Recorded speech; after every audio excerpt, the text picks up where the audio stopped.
tema é esse aí, ó. Crendo tenhais vida em seu nome. Amém. Onde é que está esse tema? Está lá em João capítulo 20, versículo 31. Estes, porém, foram registrados para que creiais que Jesus é o Cristo, o Filho de Deus, e para que, crendo, tenhais vida em seu nome. Um aspecto curioso que eu queria trazer para os irmãos em relação ao Evangelho de João é que ele é diferente de todos os demais evangelhos. Primeiro aspecto. Ele não tem semelhança nos demais evangelhos. O Evangelho de João ele traz algumas peculiaridades, algumas mensagens, algumas exortações que só tem no Evangelho de João, que nós vimos no decorrer do estudo do semestre, que não encontra em nenhum outro evangelho. Por exemplo, o discurso de Nicodemos, a comunhão de Nicodemos e da mulher samaritana. Né? A multiplicação dos pães tem nos evangelhos. Mas alguns milagres só se encontra no Evangelho de João.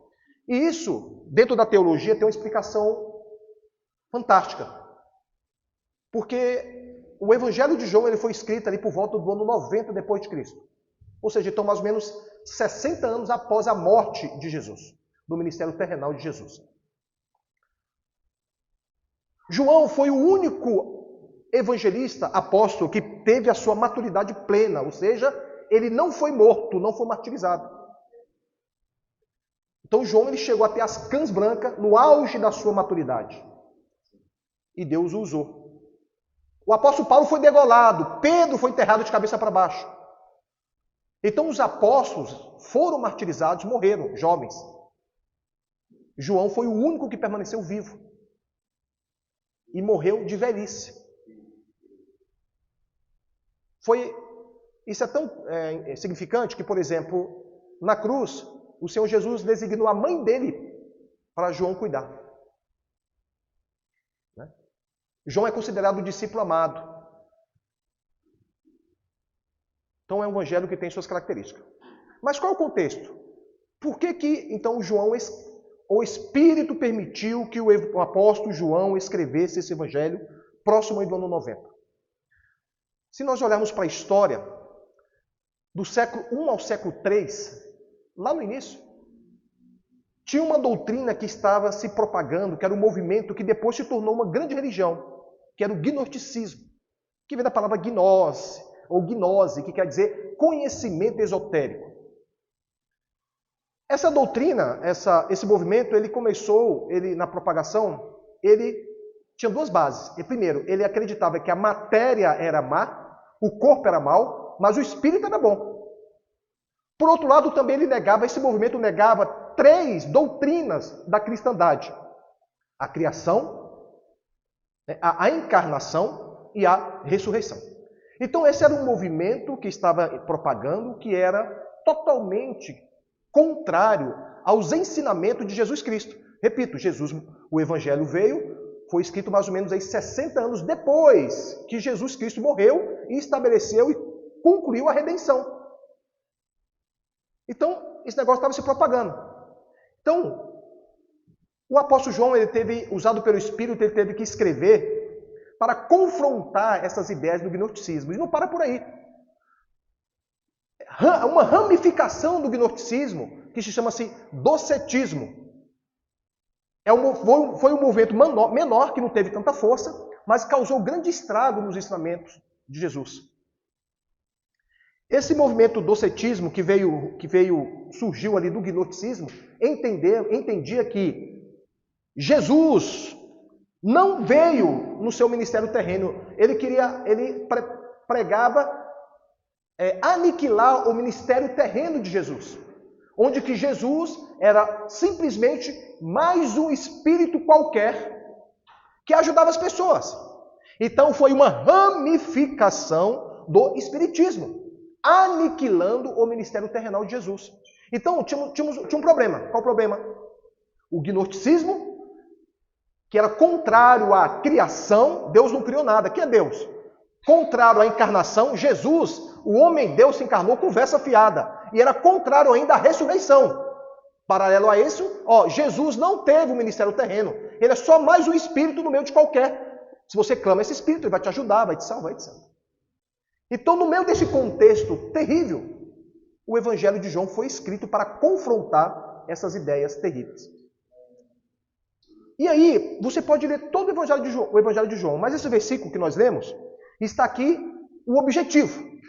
Os dois principais objetivos da escrita do Evangelho de João. Então, o Evangelho de João, ele é muito importante e é muito atual pelo que nós estamos vivendo hoje. Muito atual. No versículo 31 do capítulo 20 que eu li, eu vou ler de novo. Fala assim, estes, porém, foram registrados para que creiais que Jesus é o Cristo. Primeiro objetivo. João enfatizava que Jesus é o Cristo. Ele não é mais só um espírito qualquer. Ele é Filho de Deus e é o Cristo. Ele é o Cristo, ponto. Todo o Evangelho de João está baseado no primeiro aspecto. Jesus, Filho de Deus. Ele é Filho de Deus e ele é o Cristo. Ele foi encarnado, foi enviado e ele é o principal autor da salvação. Então, os teólogos falam que esse Evangelho ele deu um tapa na cara, naquele período, dos gnosticismo e dos docetismo. Porque esse Evangelho veio confrontar essa teologia maligna, esse ensinamento maligno. Perceba. O segundo aspecto que também está nesse Evangelho, qual o segundo objetivo de João ter escrito o Evangelho de João? Porque se nós olharmos em Apocalipse capítulo 4, versículo 7, lá ele fala de 4 bichos, 4 animais. E são, na sequência de Apocalipse capítulo 4, 7, é que os evangelhos estão escritos. Mateus se assemelha a leão, e não tem como entrar nessa questão agora, né? Vem Marcos, que é o servo, Lucas, homem, e Deus, o evangelho de João se assemelha a Deus, que assemelha a uma águia. Por isso que também tem ali uma visão águia, visão celestial. Por todas as características da águia.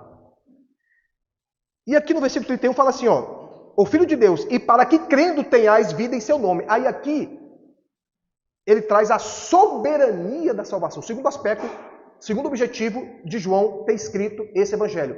Ele mostrou a soberania da salvação. Em outras palavras, Jesus, esse Jesus que vocês estão desqualificando, que teve um ministério terrenal, esse Jesus, ele é o autor da salvação, o autor máximo da salvação. A salvação só vem por meio desse Jesus, o ungido ou o Cristo. Esse era o discurso. Então, se você olhar com esse viés, esses dois viés, você vai entender completamente o Evangelho de João. Então, ele está falando o segundo aspecto da soberania da salvação. As 2 semanas atrás, eu e o Edivaldo discorremos sobre o capítulo 21 de João. Inclusive, falamos lá dos milagres do Pedro ali pescando. Teve 3 milagres ali. 3 milagres. Exímios pescadores tinham uma fábrica de pesca, uma empresa de pesca, estavam no rio, que os peixes eram pescados à noite. O tipo de peixe, esse peixe era pescado à noite. Tem uns peixes que você pesca de dia e outros que você pesca à noite. Neste rio, os peixes eram pescados à noite.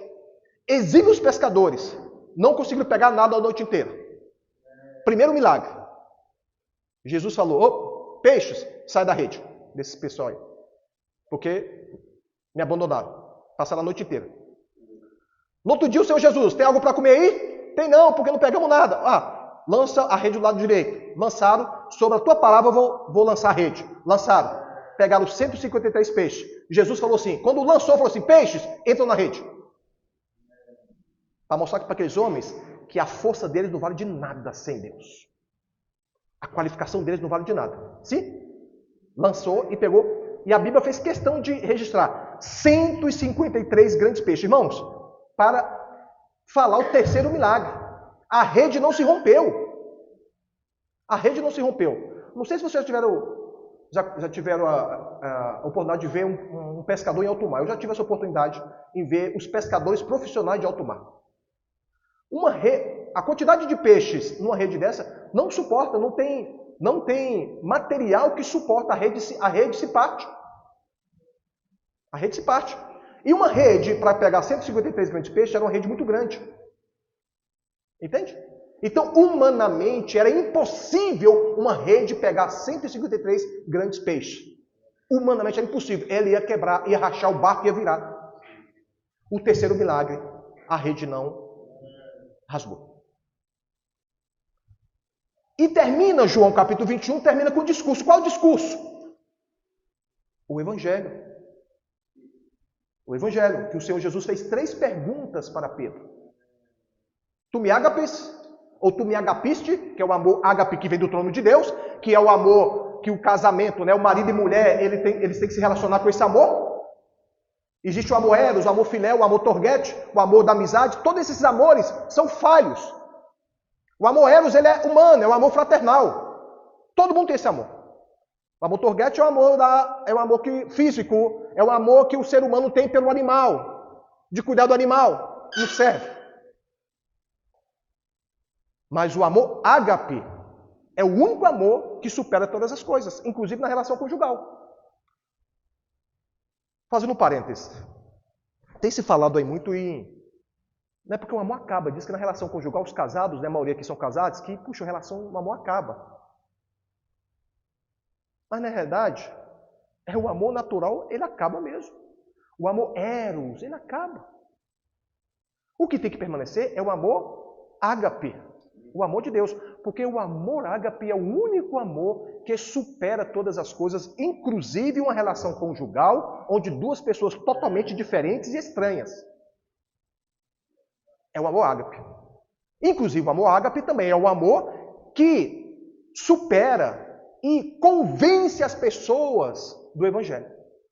Nessa relação final aqui de João capítulo 21, ele termina falando do amor e do Evangelho, porque ele falou assim: Pedro, tu me agapa, ou tu me agapiste? Pedro, sim, Senhor, eu te filéu. Sim, Senhor, eu te amo com o meu amor natural, fraternal. Nós já sabemos da história. Na terceira vez, Pedro se entristeceu. E ali, naquele momento, Jesus predisse a morte de Pedro, que ele morreria. E João permaneceria. Então ele concluiu João capítulo 21, falando do amor ágape. Infundido também o Evangelho, incluindo a soberania da salvação, que é o segundo aspecto do objetivo que ele escreveu esse livro. Então, irmãos, isso é só a introdução, e eu não vou conseguir concluir, porque é muito rico. A gente estuda, desfruta, e para os irmãos entenderem que o Evangelho de João ele é tão atual, e foi do Espírito nós temos estudado e está concluindo hoje. O Evangelho de João, naquela época, foi escrito porque tinha uma doutrina severa, contrária aos ensinamentos de Cristo. E o Espírito conduziu João para escrever, para vacinar o crente.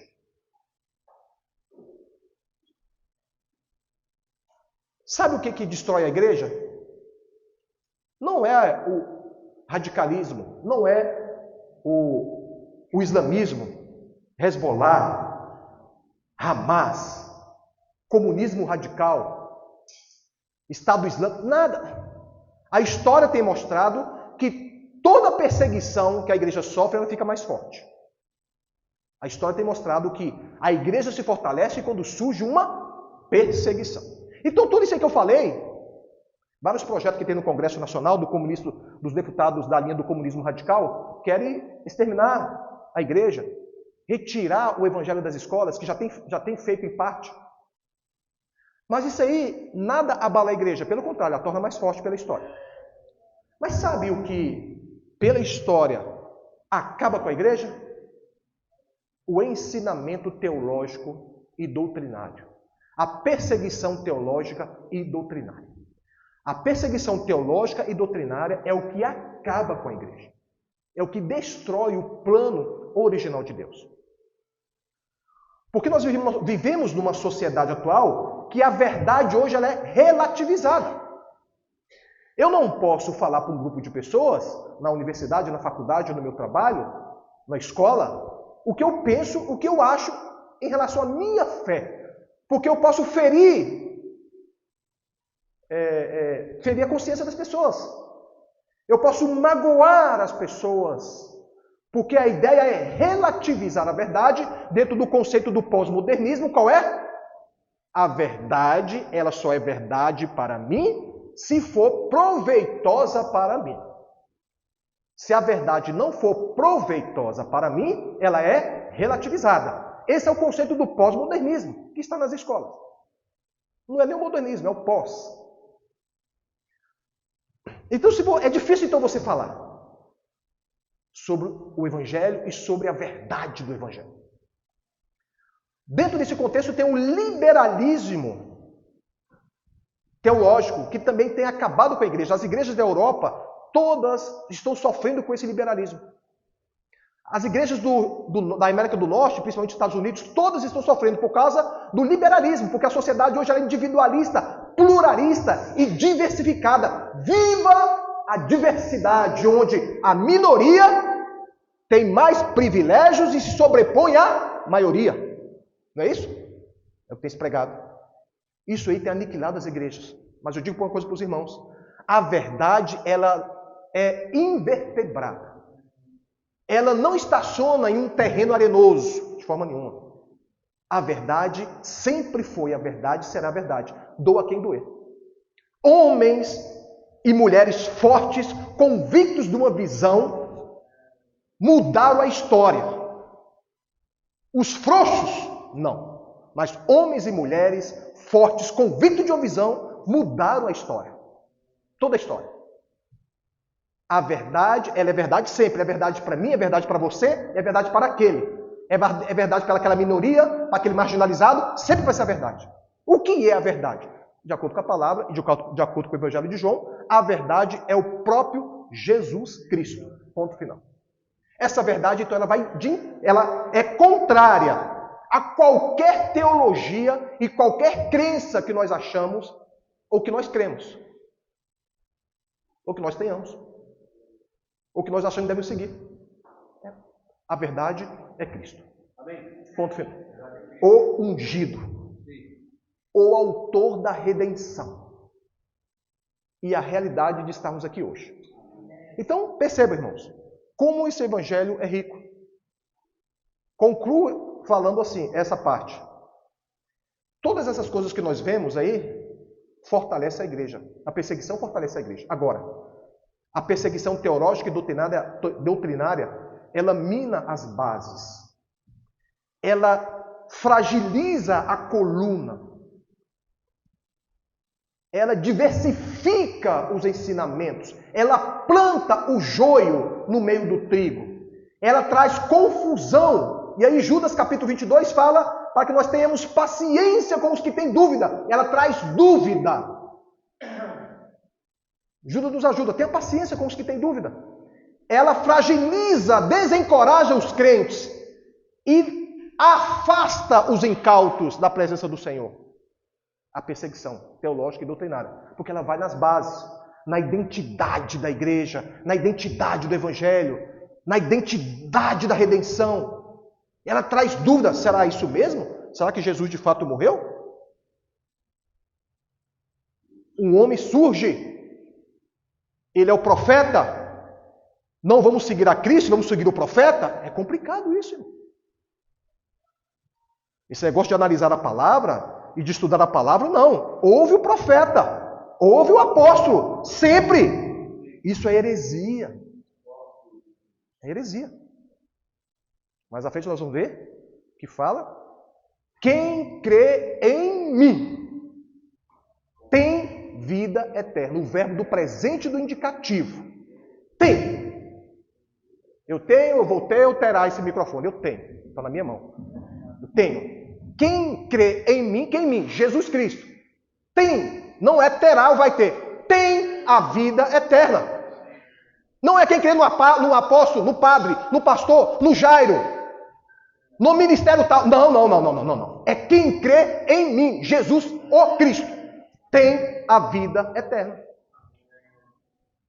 Então, veio casar a consumação desse evangelho hoje, porque ele é bem atual daquilo que nós estamos vivendo, tá bom? Então, guarde esse versículo, João capítulo 20, versículo 31, estaria o objetivo da escrita do evangelho de João. Se isso fosse uma prova de concurso, você tirava 10. Você podia esquecer todos os demais 20 capítulos. Está registrado 20 e 31. O objetivo do Evangelho de João é esse. Mostrar que que Jesus Cristo é o Filho de Deus e mostrando a soberania da salvação. Louvado seja o Senhor. Bem, em relação à soberania da salvação, que é o segundo aspecto, eu não vou falar do primeiro aspecto, porque nós já estudamos ele. Qual é o primeiro objetivo? Jesus como sendo o Filho de Deus, foi registrado. Aí, falou dos milagres, ligou a palavra o eu sou. No Evangelho de João tem mais de 7 vezes a palavra o eu sou, ligando lá no Antigo Testamento, na sarça ardente, quando a primeira vez que apareceu o nome de Deus, Iavé ou Javé. Iavé ou Javé. O I e o J no grego, no hebraico, tem o mesmo significado. Por isso que uns falam Iavé, outros falam Javé. Todos os dois estão corretos, porque tem o mesmo significado. Lá no episódio da sarça ardente, no Antigo Testamento, foi a primeira vez que apareceu o nome de Deus. E lá ele fala assim, ó, eu sou. João ligou esse versículo. E no evangelho dele, várias vezes, pelo menos 7 vezes, ele falou, eu sou. Eu sou a videira verdadeira, vós os ramos. E eu sou. Para confrontar qualquer ensinamento. Inclusive, ou naquela época dos gnósticos. Tanto naquela época, quanto muito mais hoje, a igreja tem sofrido os ataques para desqualificar Jesus, o Cristo. E para confundir os santos com doutrinas teológicas heréticas. Porque a doutrina teológica, ela abala, ela traz confusão, ela deixa dúvidas. O crente que é firmado e tem maturidade, ele fica desencorajado. E o incauto, que é o novo, ele se afasta. Porque não tem capacidade para discernir essas coisas. Não tem graça. Por isso que o inimigo ele sabe fazer as coisas. Graças a Deus pelo Evangelho de João, que veio corrigir todas essas distorções. Dentro do segundo aspecto da soberania da salvação, vamos para Romanos capítulo 8.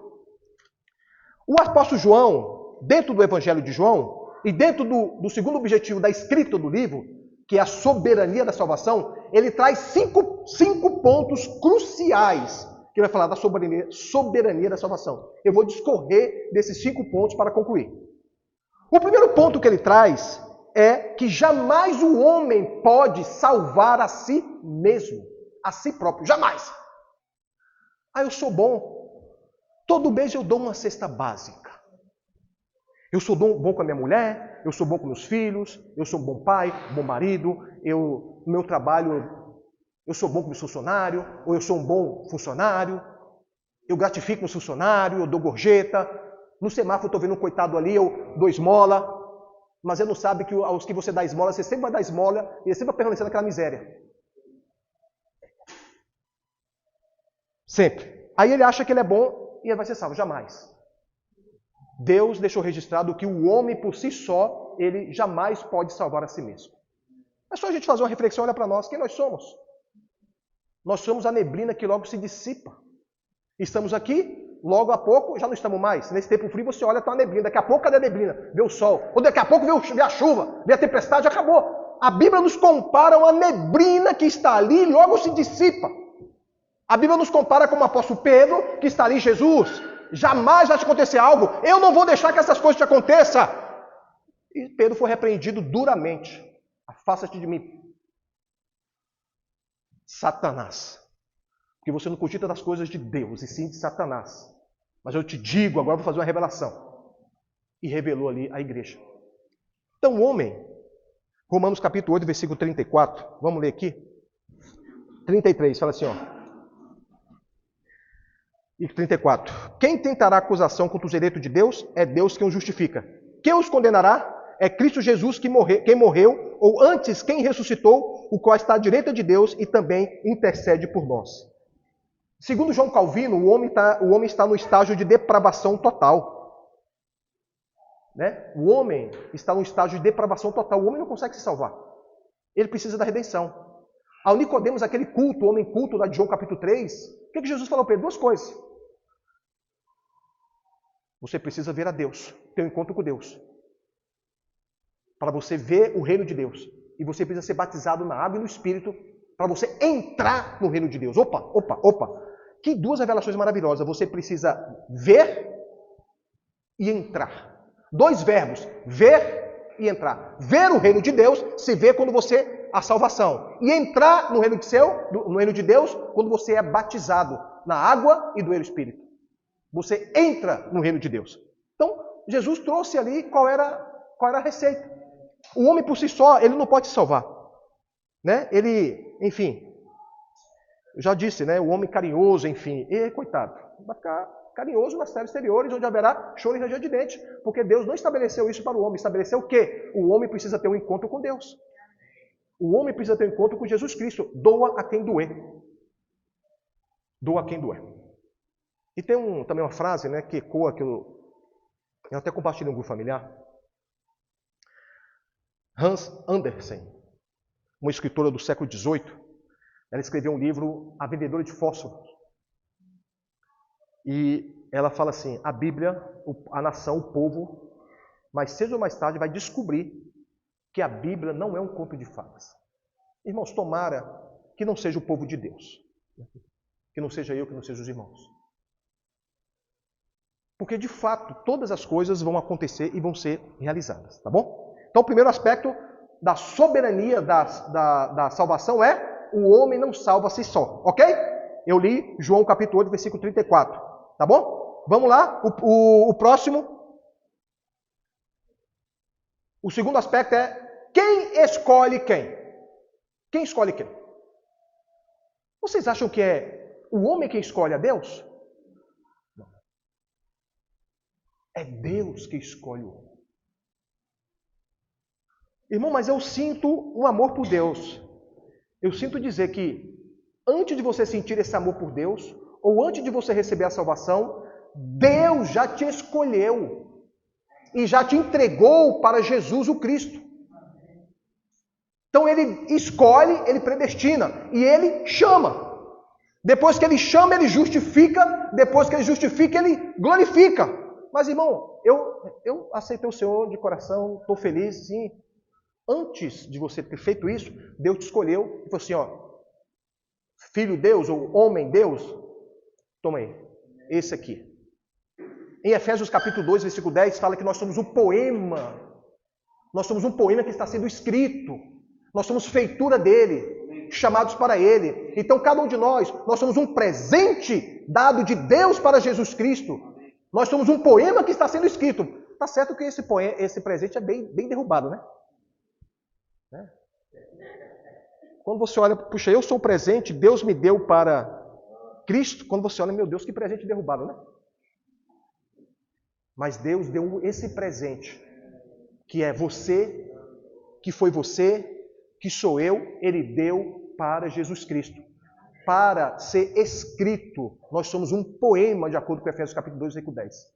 Que está sendo escrito e vai ser consumado na segunda vinda de Cristo.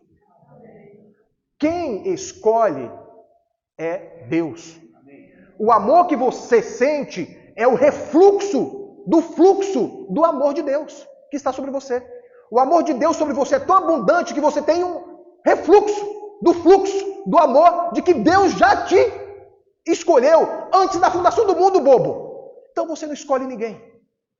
Deus te escolheu primeiro antes da fundação do mundo. Isso é para nós calçar os pés da humildade. Né? Para que nós sejamos, Senhor, obrigado por ter me escolhido, eu fazer parte do teu projeto, eu fazer parte da salvação, eu fazer parte de todo o teu plano eterno. Graças a Deus. Vamos ler João capítulo 6. João capítulo 6.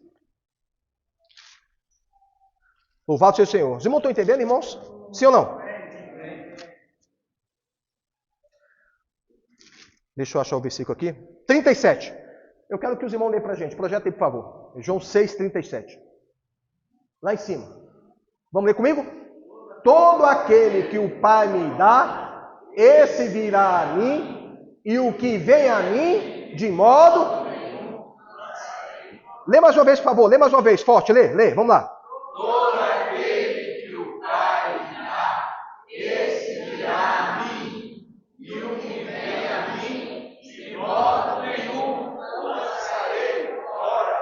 Meu Deus.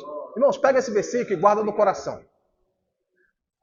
Sabe o que Jesus está dizendo? Que todo não tem outra explicação. São todos. Todos que vêm como presente de Deus para Jesus, esse vem a mim. Vem a Jesus.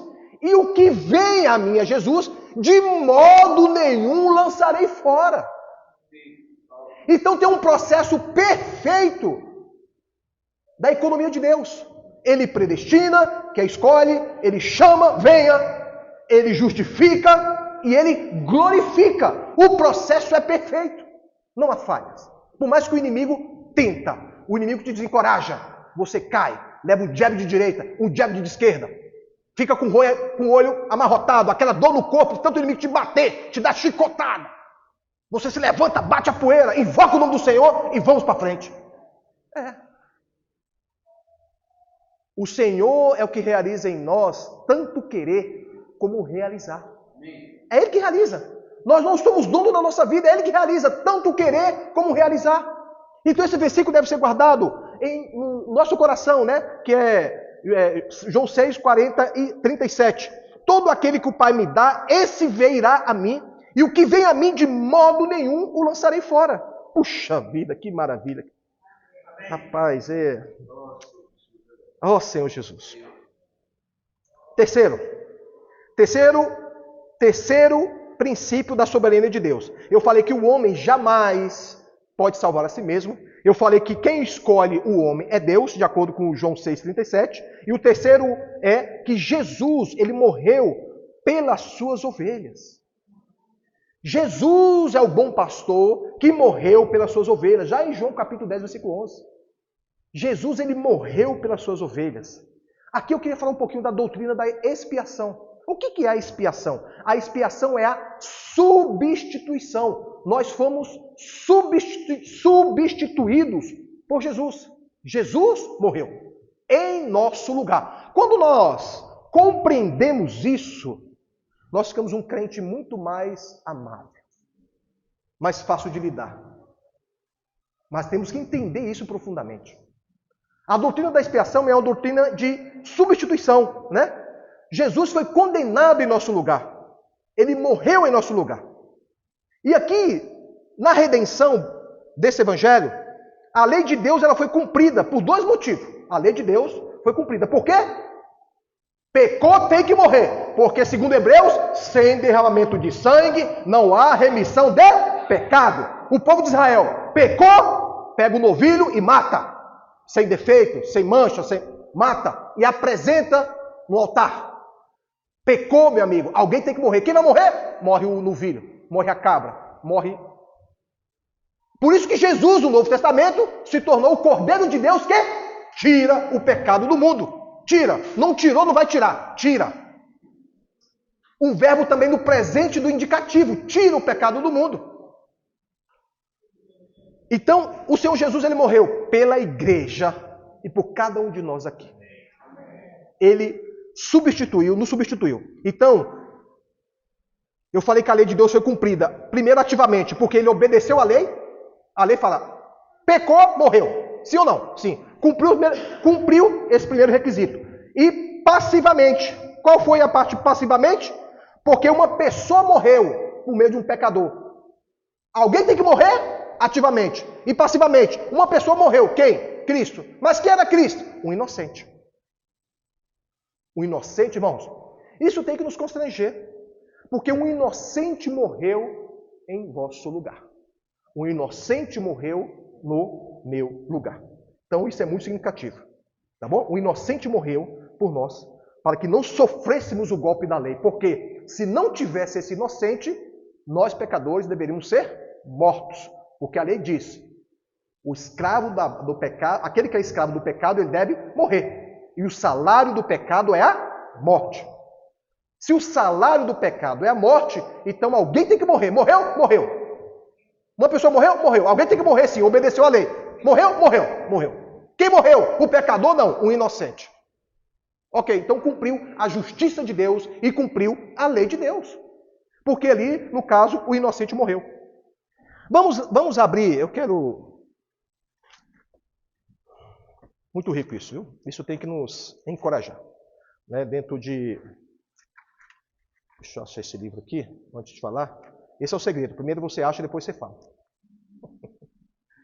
Os irmãos ficam rápido de Bíblia aí. Isaías, capítulo 53.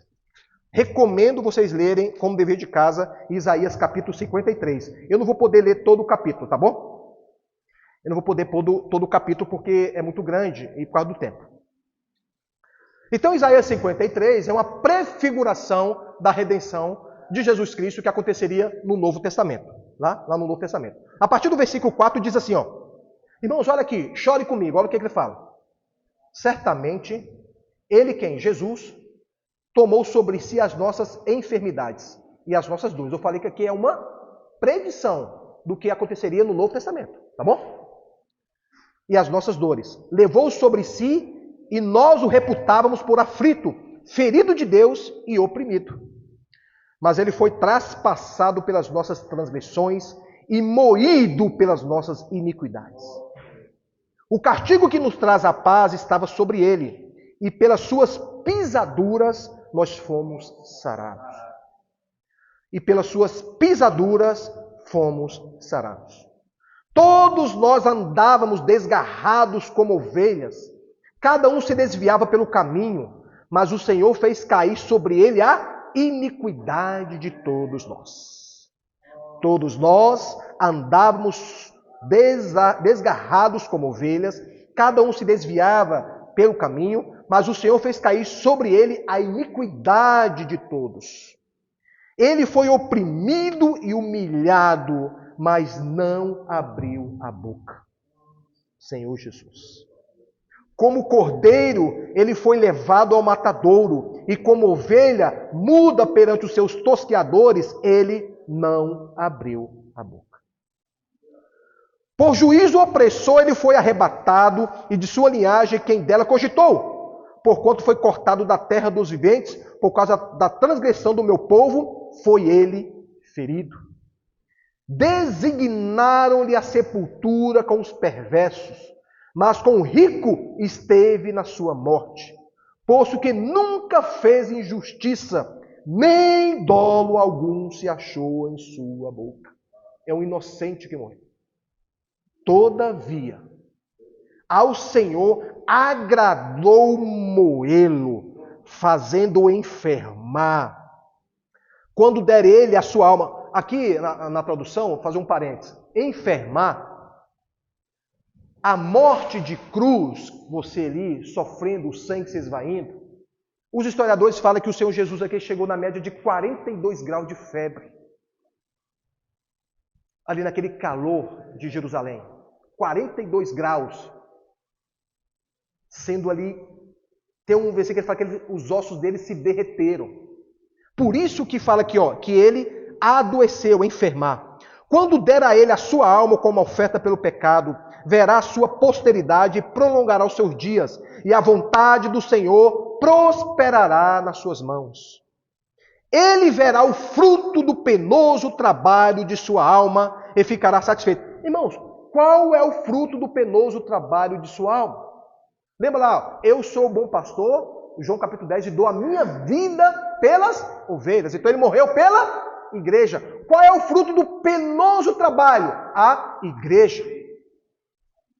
Ele verá o fruto do penoso trabalho de sua alma e ficará satisfeito. O meu servo, o justo, com o seu conhecimento, justificará muitos, porque as iniquidades dele levará sobre si. Então Jesus, o Cristo, ele levou todas as nossas, as minhas e as suas, as vossas iniquidades. Foi levada, colocada sobre ele. Por isso eu lhe darei muitos como a sua... Aleluia! Por isso eu lhe darei muitos como a sua parte, e como os poderosos repartirá ele o despojos. Senhor Jesus. Porquanto derramou a sua alma na morte, foi contado com os transgressores, contudo levou sobre si o pecado de muitos, e pelos transgressores intercedeu. Eu acredito que, como dever de casa, nós precisamos orar e ler esse versículo, e orar em casa, para a gente ganhar a soberania da salvação. Né? O Senhor Jesus, ele morreu como bom pastor, ele morreu para dar a vida, né, às ovelhas, à igreja. Graças ao Senhor. Louvado seja o Senhor. Nós poderíamos, né, gastar mais tempo aqui, mas eu tenho que avançar. Isaías capítulo 53 é um versículo é um capítulo que fala do sofrimento da morte de Jesus, que aconteceria no Novo Testamento, que fala da soberania da salvação. Que Jesus, o terceiro item da soberania da salvação, ele morreu para suas ovelhas. Ele, como bom pastor, morreu para suas ovelhas. E aí você pega esse cômputo, joga lá no Novo Testamento, e aí você fala o que o apóstolo Paulo fala. Lá nas epístolas, fala que devemos dar a vida pelos irmãos. É complicado, né? Dar a vida. Quem está disposto a dar vida pelos irmãos, para os irmãos? É complicado. Eu sou pelo Senhor, eu sou pelo Senhor, eu sou pelo Senhor. Acontece qualquer coisa, é complicado.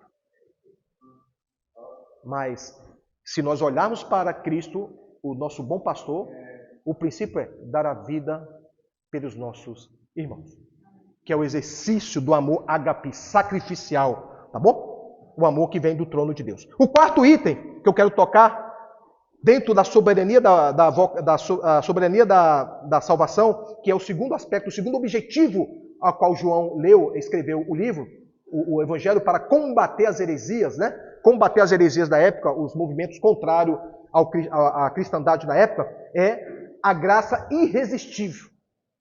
Esse ponto também é muito bom. A graça irresistível e a vocação eficaz. Lá em Romanos, vamos partir para Romanos? Agora eu quero bater nesse versículo de novo. Romanos capítulo 8.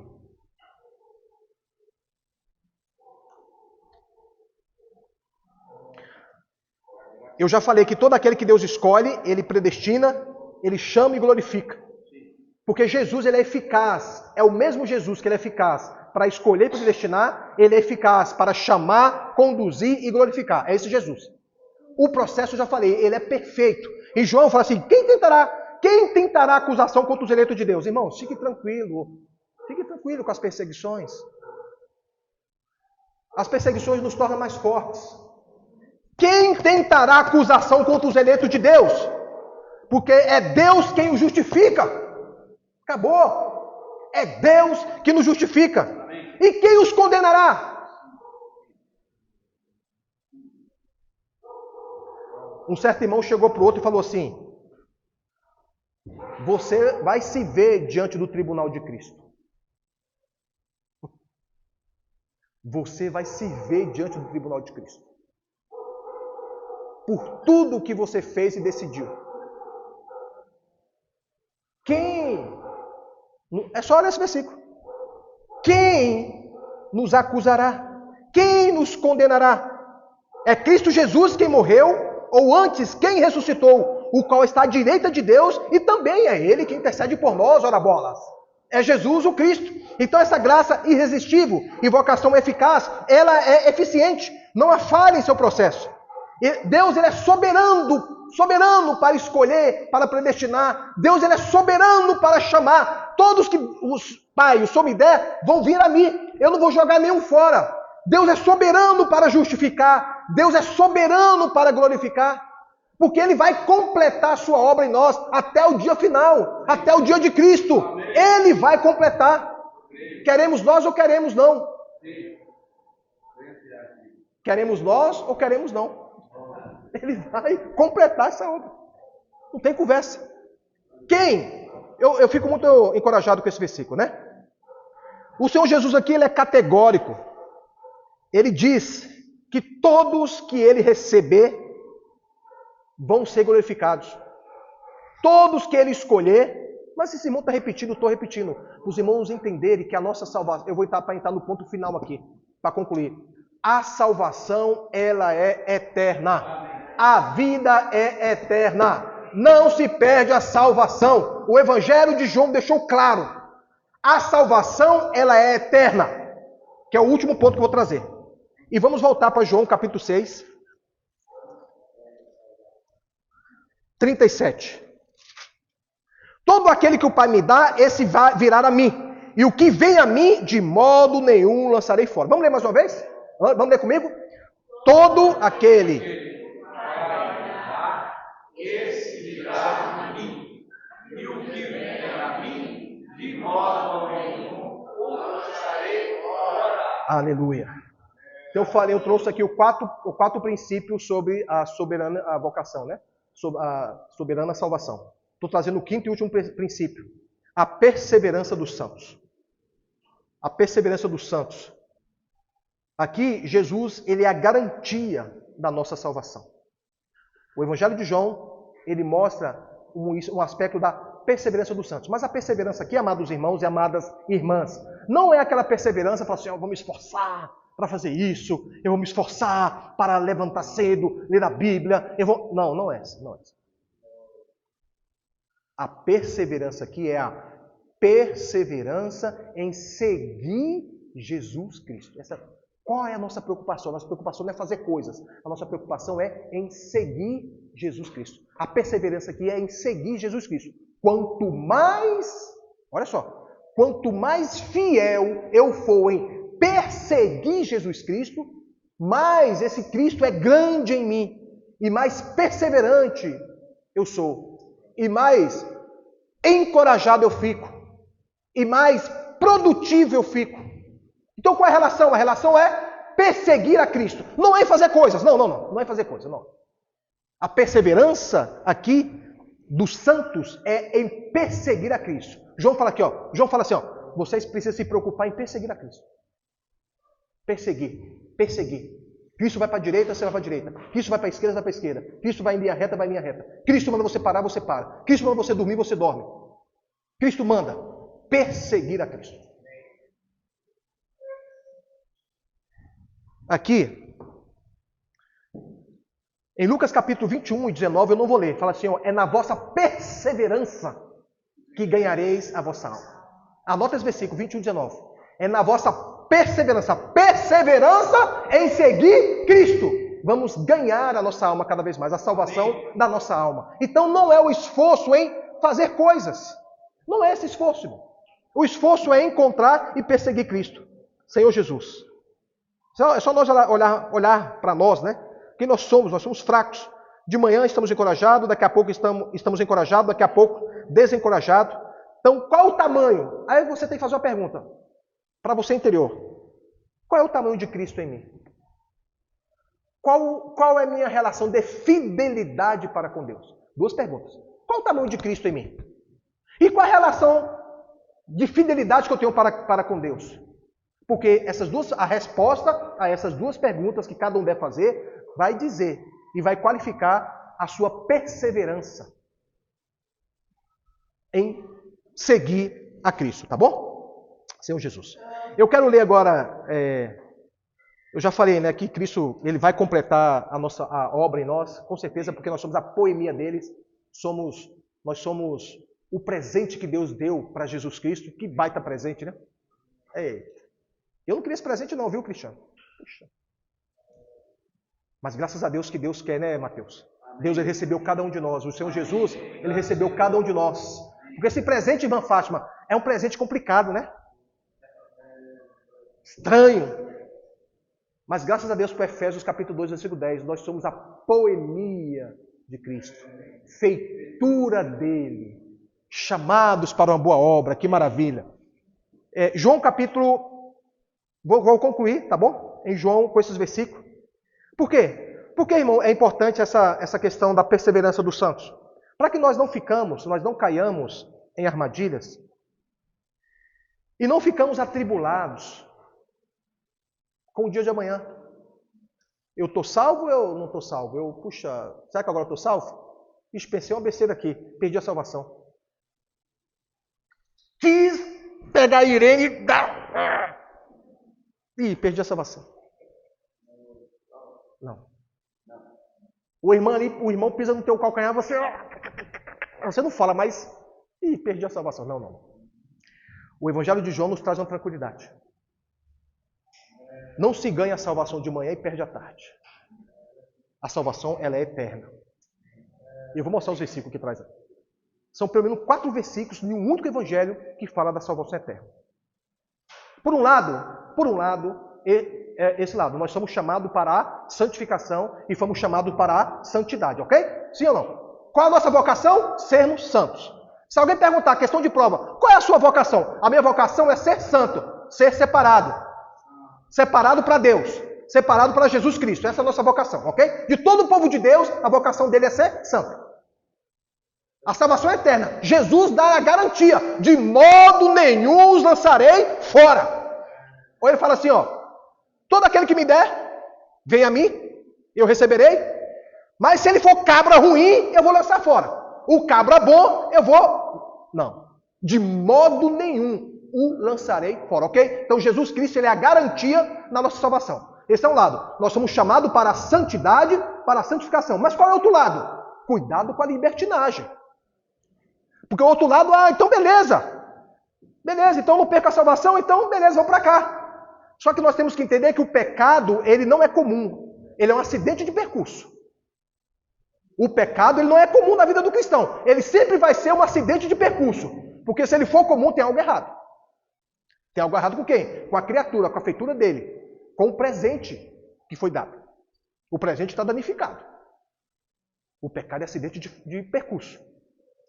Porque o Senhor Jesus, ele não nos salvou no pecado. Ele nos salvou do pecado. Ele não nos salvou no pecado. Ele nos salvou de uma vez por todas do pecado. Do pecado é uma pessoa. Satanás é um ser. Pecado é um ser. Então Jesus Cristo nos salvou de Satanás, que é o rei do pecado. Então pecado contumaz é cuidado, porque por outro lado veio o liberalismo. Por isso que vem a outra teologia. Então tem a teologia de que você ganha a salvação de manhã e perde à tarde. Por quê? Porque os líderes religiosos, a começar da igreja católica, fazem o quê? Rapaz, se a gente pregar isso, daqui a pouco os irmãos estão tudo aí. Estranho. Então a gente tem que criar um mecanismo teológico. Olha só o nome que eu vou dizer. Então nós temos que criar um mecanismo teológico para frear esses irmãos. Senão vai ser debandada. Por quê? Por um lado, o Evangelho de João fala que a vida é eterna, não se perde a salvação. Se eu falar daqui a pouco. Entende? Aí criou essa outra linha teológica que muitos seguem, de que você perde a salvação.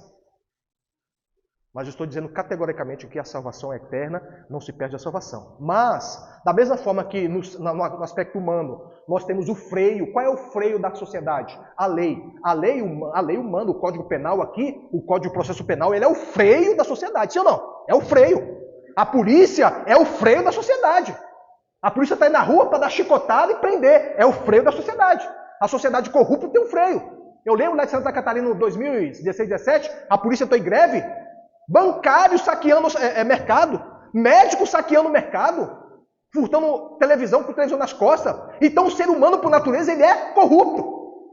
E ficou bem registrado, naquele período, bem registrado. A polícia militar entrou em greve, ficou alguns dias em greve. Santa Catarina, acho que é Santa Catarina, virou um caos. Porque pessoas normais, Damião, de caráter, chefe de família, trabalhadores, mulheres, esposas, começaram a furtar, saquear. Então qual é o freio? O freio é lei, o processo. Espiritualmente, qual é o freio? A santidade.